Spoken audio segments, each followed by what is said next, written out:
नमस्कार साथियों, स्वागत है आप सभी का आरसीएस क्लासेस में। आप अच्छे होंगे, स्वस्थ होंगे और अच्छे से यूपी पुलिस की तैयारी चल रही होगी।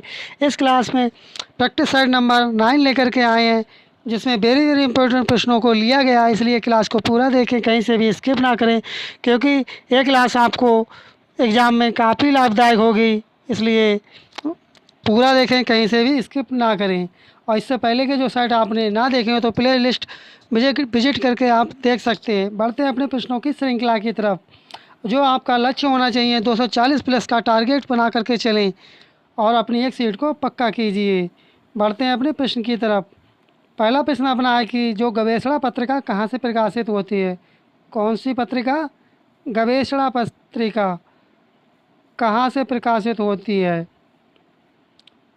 तो ये कहाँ से प्रकाशित होती है, मैं आपको बताना चाहूँगा कि आपको एक प्रश्न पत्रिका से संबंधित देखने को अवश्य मिलेगा। इसलिए पत्रिकाओं को भी अच्छी तरह से देख लिए। तब इसका सही जवाब क्या होगा? क्या ये केंद्रीय हिंदी संस्थान आगरा से प्रकाशित करता है, या प्रकाशन विभाग नई दिल्ली करता है, भारतीय सांस्कृतिक संबंध परिषद नई दिल्ली करता है, या केंद्रीय हिंदी निदेशालय नई दिल्ली करता है? तब इसे कौन जारी करता है? तब इसे जो जारी करता है वह करता है केंद्रीय हिंदी संस्थान आगरा। ऑप्शन ए वाला आपका करेक्ट आंसर होगा। आपको इसी क्लास से बहुत से प्रश्न आपको पेपर में देखने को मिलेंगे, इसलिए क्लास को कहीं से भी स्किप ना करें। सभी मोस्ट इम्पोर्टेंट प्रश्नों को लिया गया है। विश्व हिंदी सचिवालय कौन सा? विश्व हिंदी सचिवालय कहाँ स्थित है? अमेरिका में है, या लंदन में, या भारत में, या मॉरिशस में? तब ये जो विश्व हिंदी सचिवालय कहाँ स्थित है, ये जो स्थित है मॉरिशस में, इसलिए इसका डी वाला ऑप्शन बिल्कुल करेक्ट होगा। आपने इसका क्या जवाब दिया, कमेंट करें। अगला प्रश्न है महर्षि वाल्मीकि आश्रम कौन सा आश्रम? महर्षि वाल्मीकि आश्रम यह कहाँ पर स्थित है? अब ये आपको पता होगा ये जो कहाँ पर स्थित है। जो महर्षि वाल्मीकि जो आश्रम है वह बिठूर में स्थित है। कहाँ पर स्थित है? बिठूर में स्थित है। इसलिए इसका कौन सा सही हो जाएगा? ऑप्शन बी वाला इसका करेक्ट आंसर हो जाएगा। बढ़ते हैं अगले प्रश्न की तरफ। अगला प्रश्न है कि उत्तर प्रदेश का सबसे बड़ा वन्य जीव अभयारण्य कौन सा? सबसे बड़ा वन्य जीव अभयारण्य कहाँ का? उत्तर प्रदेश का। जो उत्तर प्रदेश राज्य है उस राज्य का सबसे बड़ा वन्य जीव विहार बताना है। तो वो कौन सा होगा? चंद्रप्रभा होगा, किशनपुर, हस्तिनापुर, या रानीपुर? तब ये कौन सा होगा जो कि सबसे बड़ा उत्तर प्रदेश का वन्य जीव विहार है? तब वह कौन सा हो जाएगा? वह हो जाएगा आपका हस्तिनापुर। ऑप्शन सी वाला आपका करेक्ट आंसर हो जाएगा। बढ़ते हैं अगले प्रश्न की तरफ। अगला प्रश्न है उत्तर प्रदेश में काय का आंवले का सर्वाधिक उत्पादन करने वाला जिला कौन सा है? क्या पूछ रहा है? उत्तर प्रदेश में सर्वाधिक उत्पादन करने वाला जिला कौन सा? जो आंवले का सबसे ज़्यादा उत्पादन करता है उत्तर प्रदेश का जिला, वह कौन सा जिला है? रायबरेली है, प्रतापगढ़ है, फैजाबाद है, प्रयागराज है? तब सबसे ज़्यादा आंवले का उत्पादन कौन सा जिला करता है? वह जो करता है वह प्रतापगढ़। प्रतापगढ़ ज़िले में सबसे ज़्यादा आंवले का उत्पादन होता है। बढ़ते हैं अगले प्रश्न की तरफ। अगला प्रश्न है कि लोक नृत्यों में से कौन उत्तर प्रदेश के बुंदेलखंड क्षेत्र का लोक नृत्य नहीं है? यह बताना कि उत्तर प्रदेश के बुंदेलखंड क्षेत्र का लोक नृत्य नहीं है। कौन सा जो नहीं है? वह कौन सा नहीं होगा? वह डांडिया नहीं होगा। बकाया जो आपके रवाला नृत्य, बढ़ैया, राई नृत्य, ये तीनों होंगे। अगला प्रश्न है कि उत्तर मध्य क्षेत्र सांस्कृतिक केंद्र स्थित है। तब ये कहाँ स्थित है? ये जो स्थित है यह स्थित है वाराणसी में। ऑप्शन बी वाला इसका करेक्ट आंसर हो जाएगा। क्या बताना? ईरान की मुद्रा क्या है? किसकी मुद्रा? ईरान की मुद्रा बताना है। ईरान की मुद्रा क्या है? पीसो है, डोंग है, रियाल है, लारी है? तब ईरान की मुद्रा कौन सी होगी? तब जो ईरान की मुद्रा है वह रियाल है। इसलिए इसका ऑप्शन सी वाला इसका करेक्ट आंसर होगा। साथियों, आपने चैनल को सब्सक्राइब ना किया तो चैनल को सब्सक्राइब कर दें, वीडियो को लाइक कर दें, जिससे आपको समय पर नोटिफिकेशन मिल सके। और यहीं पर इसी SCS क्लासेस पर आपको मोस्ट इम्पोर्टेंट प्रश्नों की श्रृंखलाएँ कराई जाएंगी, जिससे आपको बहुत सारे प्रश्न एग्ज़ाम में देखने को मिलेंगे, जिससे आपका सिलेक्शन पक्का है। बस आप क्लास को पूरा देखते रहिए, क्योंकि क्लास को थोड़ा सा भी स्किप करेंगे, हो सकता है वहाँ से आपको कोई जो प्रश्न एग्ज़ाम में आए वही आपसे मिस हो जाए, इसलिए क्लास को पूरा देखा करें। बढ़ते हैं अगले प्रश्न की तरफ। अगला प्रश्न है कि हाल ही में कौन अलीगढ़ मुस्लिम यूनिवर्सिटी की पहली महिला कुलपति नियुक्त हुई है? कौन सी महिला? पहली महिला, अर्थात जो अलीगढ़ मुस्लिम यूनिवर्सिटी है, अर्थात जिसे AMU भी कहते हैं, उसमें पहली महिला कौन है जो कुलपति नियुक्त हुई है? तब वह पहली महिला कौन है? वो है नईमा खातून, जो कि वेरी वेरी इंपॉर्टेंट क्वेश्चन है। बढ़ते हैं अगले प्रश्न की तरफ। अगला प्रश्न है कि कौन सा bank IIBX India international bullion exchange का ट्रेडिंग कम क्लियरिंग सदस्य TCM बनने वाला पहला बैंक बन गया है? तब वह कौन सा बैंक होगा जो पहला बैंक बन गया है? तब वह बैंक होगा SBI, जिसे कहते हैं भारतीय स्टेट बैंक। ऑप्शन बी वाला इसका करेक्ट आंसर होगा। बढ़ते हैं अगले प्रश्न की तरफ। अगला प्रश्न है कि मई 2024 में, किसमें? मई 2024 में रामचरितमानस, पंचतंत्र और सहृदय लोकन को यूनेस्को के memory of the world Asia Pacific regional register में शामिल किया गया है। पुस्तक से सहृदय लोकन के लेखक का क्या नाम है? इस पुस्तक के लेखक का नाम बताना है कि क्या नाम है। तब इस पुस्तक के लेखक का क्या नाम है? तब इस पुस्तक के जो लेखक का नाम है वह नाम है पंडित आचार्य आनंद वर्धन। ऑप्शन सी वाला इसलिए इसका करेक्ट आंसर होगा। आपने इसका क्या जवाब दिया कमेंट करें, और आपने कितने प्रश्नों का सही जवाब अभी तक दे चुके हैं कमेंट करें। बढ़ते हैं अगले प्रश्न की तरफ। अगला प्रश्न है कि अप्रैल 2024 में किस देश में पहली बार हिंदी रेडियो का प्रसारण शुरू हुआ था? तब कहाँ पर पहली बार हिंदी रेडियो का प्रसारण शुरू हुआ था? वह जो हुआ था कुवैत में हुआ था। ऑप्शन ए वाला इसका करेक्ट आंसर हो जाएगा। अगला प्रश्न है अप्रैल 2024 में जारी पहले विश्व साइबर क्राइम इंडेक्स 2024 में किसकी रैंक बताना है? भारत का स्थान क्या है? तब इसमें भारत का स्थान क्या है? चौथा है, पाँचवा है, आठवां है? तब भारत का स्थान कौन सा है? जो कि भारत का जो स्थान है वह पाँचवा स्थान है। बढ़ते हैं अगले प्रश्न की तरफ। अगला प्रश्न है कि 13 अप्रैल 2024 को ऑपरेशन मेघदूत, जो कि परीक्षा की दृष्टि से वेरी वेरी इंपॉर्टेंट क्वेश्चंस है, ने अपना कौन सा वर्ष पूरा किया है? ऑपरेशन मेघदूत ने अपना कौन सा वर्ष पूरा किया है 13 अप्रैल 2024 को? तो कौन सा वर्ष पूरा किया है? वह किया है 40वां वर्ष। ऑप्शन सी वाला इसका करेक्ट आंसर हो जाएगा। बढ़ते हैं अगले प्रश्न की तरफ। वृक्ष की उम्र जानने की विधि क्या है? कोई भी वृक्ष है, अगर हम उस वृक्ष की अगर आयु ज्ञात करना चाहें तो हम किस तरह से ज्ञात करेंगे? तब उसमें जब वृक्ष को काटा जाता है तब उसकी जड़ पे गोल टाइप के रिंग अर्थात छल्ले टाइप के बने हुए होते हैं। उन छल्लों को गिन करके उस वृक्ष की आयु को ज्ञात किया जा सकता है। तब देखते हैं ये कहाँ पर दे रखा है, कौन से ऑप्शन में? उसकी मोटाई को नाप कर ये नहीं हो सकता है, उसकी प्रौढ़ता को देखकर ये भी नहीं हो सकता, उसके वार्षिक विलय को गिनकर ये ठीक है। इसलिए कौन सा सही हो जाएगा? ऑप्शन सी वाला उसका इसका करेक्ट आंसर हो जाएगा। बढ़ते हैं अगले प्रश्न की तरफ। प्रसिद्ध व्याकरण संबंधी कृति अष्टाध्यायी किसके द्वारा लिखी गई है? क्या बताना है? जो अष्टाध्यायी है वह किसके द्वारा लिखी गई है? ये जो लिखी गई है पाणिनि के द्वारा लिखी गई है। ऑप्शन डी वाला इसका करेक्ट आंसर होगा। बढ़ते हैं अगले प्रश्न की तरफ। अगला प्रश्न है कि भारतीय स्वाधीनता क्या चीज़? भारतीय स्वाधीनता आंदोलन का सरकारी इतिहासकार कौन था? क्या बताना है? भारतीय स्वाधीनता आंदोलन का सरकारी इतिहासकार कौन था? वे थे ऐसन सेन। ऑप्शन ए वाला इसका करेक्ट आंसर होगा। अगला प्रश्न है कि भारत सरकार अधिनियम कौन सा? भारत सरकार अधिनियम 1919 के प्रावधानों के बारे में निम्नलिखित में से कौन सा कथन सही है? क्या बताना है कौन सा कथन सही है? किसके प्रावधानों के बारे में? भारत सरकार अधिनियम 1919 के। तो कौन सा नियम सही है? पहली बार विकेंद्रीकरण प्रदान किया गया था, यह गलत है। दूसरा है भारत में पहली बार द्विसदनी विधानमंडल की शुरुआत हुई।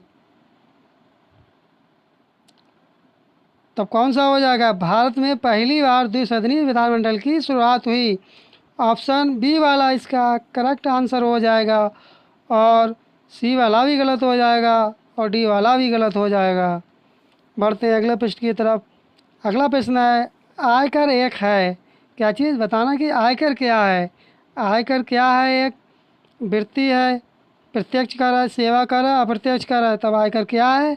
आयकर जो है एक प्रत्यक्ष कर है। ऑप्शन बी वाला इसका करेक्ट आंसर होगा। जनवरी 1970 में ऑपरेशन फ्लड से कौन सी क्रांति संबंधित थी? ऑपरेशन फ्लड से कौन सी क्रांति संबंधित है यह बताना है। तब इससे कौन सी क्रांति संबंधित है? वह है श्वेत क्रांति, जो कि यह किसके लिए जानी जाती है? ये दुग्ध उत्पादन के लिए जानी जाती है, अर्थात मिल्क के उत्पादन के लिए, मिल्क प्रोडक्शन के लिए जानी जाती है। साथियों, आपने वीडियो को लाइक ना किया हो, वीडियो को लाइक कर दें, चैनल को सब्सक्राइब कर दें, जिससे आपको समय समय पर नोटिफिकेशन प्राप्त हो सके। एम एस स्वामीनाथन को डैश के जनक के रूप में जाना जाता है। जो एम एस स्वामीनाथन है उनको किसके जनक के रूप में जाना जाता है? अर्थात एम एस स्वामीनाथन को किस लिए जाना जाता है? तब ये किस लिए जाना जाता है? ये उनके लिए जाना जाता है भारत में हरित क्रांति का श्रेय लाने के लिए। जो भारत में हरित क्रांति आई थी, जिसका पूरा श्रेय एम एस स्वामीनाथन को जाता है। इसलिए इसका कौन सा ठीक हो जाएगा? ऑप्शन डी वाला इसका करेक्ट आंसर हो जाएगा। अगला प्रश्न है निम्नलिखित में से किस मंत्रालय ने निर्यात योजना के लिए व्यापार अवसंरचना शुभारंभ किया है? तब ये किसने किया है? ये जो किया है वाणिज्य एवं उद्योग मंत्रालय। ऑप्शन ए वाला इसका करेक्ट आंसर होगा। आपने इसका क्या जवाब दिया कमेंट करें।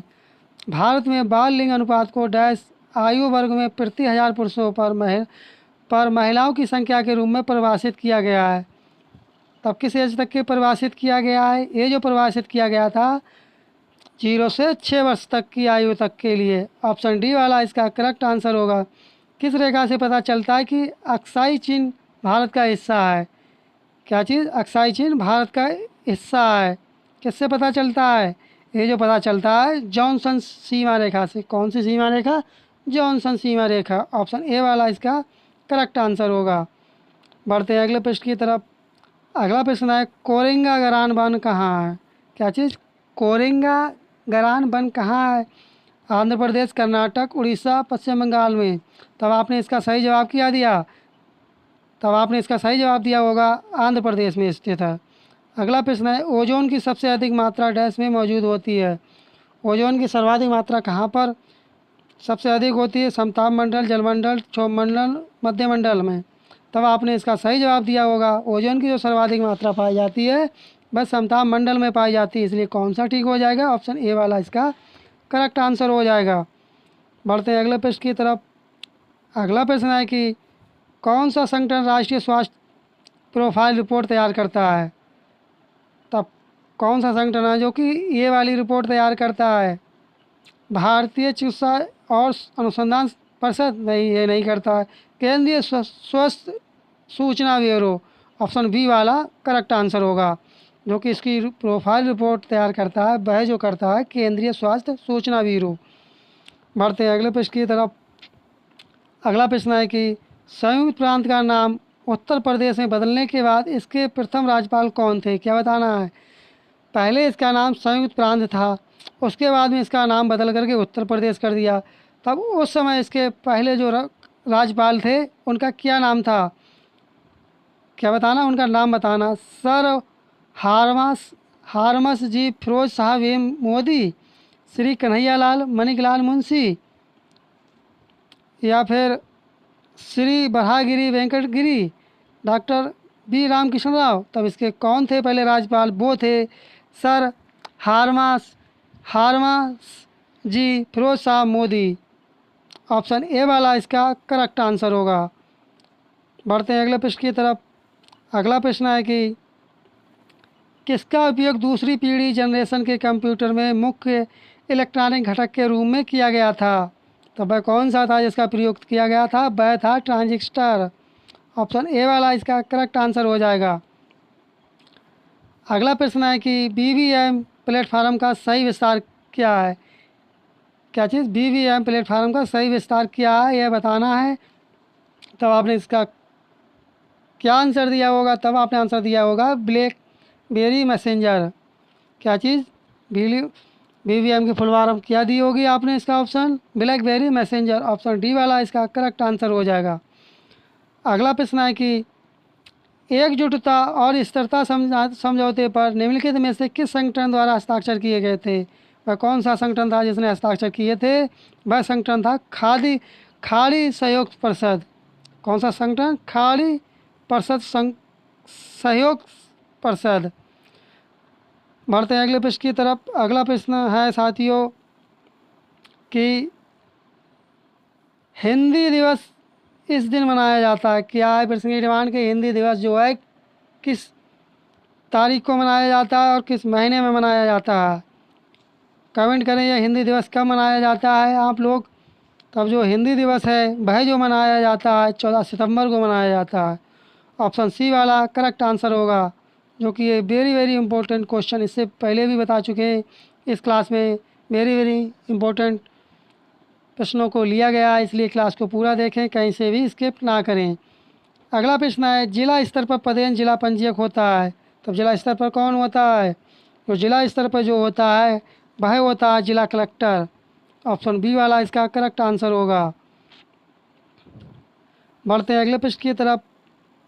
अगला प्रश्न है कि भूमि अधिग्रहण पुनर्वास और पुनर्स्थान अधिनियम 2013 में उचित और पारदर्शिता के अधिकार के प्रावधानों के तहत सार्वजनिक उद्देश्य के लिए किसी विशेष भूमि की आवश्यकता की घोषणा और अनुमोदित पुनर्वास और पुनर्स्थान योजना का सारांश डैश डैश द्वारा प्रकाशित किया जाएगा।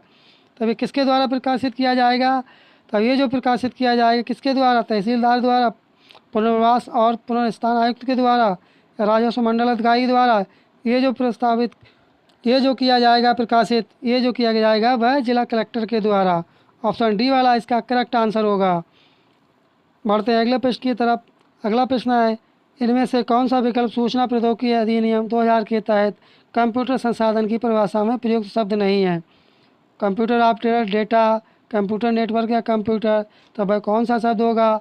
वह जो शब्द होगा वह होगा कंप्यूटर ऑपरेटर। ऑप्शन ए वाला इसका करेक्ट आंसर होगा। आपने इसका क्या जवाब दिया कमेंट करें, और आपने वीडियो को लाइक ना किया वीडियो को लाइक कर दें और अपने साथियों में भी शेयर करें। अगला प्रश्न है कि ईमेल को जारी करने के स्थान का पता किससे लगता है? तब ये किससे पता लगता है? ये जो पता लगता है वह लगता है नेटवर्क सर्विस दाता द्वारा दिया गया आईपी एड्रेस के द्वारा। ऑप्शन ए वाला इसका बिल्कुल करेक्ट आंसर होगा। बढ़ते हैं अगले प्रश्न की तरफ। अगला प्रश्न है कि भारत एक गणतंत्र है, इसका अर्थ है। भारत एक गणतंत्र है, इसका क्या अर्थ है आपको बताना है। तब इसका क्या अर्थ है? इसका जो अर्थ है भारत में वंशानुगत शासन नहीं है। क्या चीज़? भारत में वंशानुगत शासन नहीं है। इसलिए कौन सा वाला ठीक हो जाएगा? इसलिए इसका सही हो जाएगा सी वाला ऑप्शन इसका ठीक हो जाएगा। आपने इसका क्या आंसर दिया कमेंट करें। अगला प्रश्न है कि और लास्ट प्रश्न है कि भारत के संविधान के अनुच्छेद 54 के अनुसार राष्ट्रपति का निर्वाचन ऐसे निर्वाचक गण के सदस्य करेंगे जिसमें क्या होगा? संसद के दोनों सदनों के निर्वाचित सदस्य होंगे। ठीक है। राज्यों की विधानसभाओं के निर्वाचित सदस्य होंगे, ये भी ठीक है। दोनों ठीक हैं। तब कौन सा वाला ऑप्शन ठीक हो जाएगा? तब इसका ऑप्शन ठीक हो जाएगा डी वाला ऑप्शन, क्योंकि ए और बी दोनों सही हैं। कौन सा ठीक हो जाएगा? डी वाला ऑप्शन। आपने इसका क्या जवाब दिया कमेंट करें। साथियों, आपने चैनल को सब्सक्राइब ना किया, चैनल को सब्सक्राइब कर दें, वीडियो को लाइक कर दें, अपने साथियों में शेयर करें, जिससे आपको समय पर वीडियो का नोटिफिकेशन आपको प्राप्त हो सके। मिलते हैं नेक्स्ट वीडियो में, तब तक के लिए धन्यवाद। जय हिंद, जय भारत। तैयारी करते रहिए और अपनी एक सीट को पक्का कीजिए। मिलते हैं नेक्स्ट क्लास में, तब तक के लिए जय हिंद।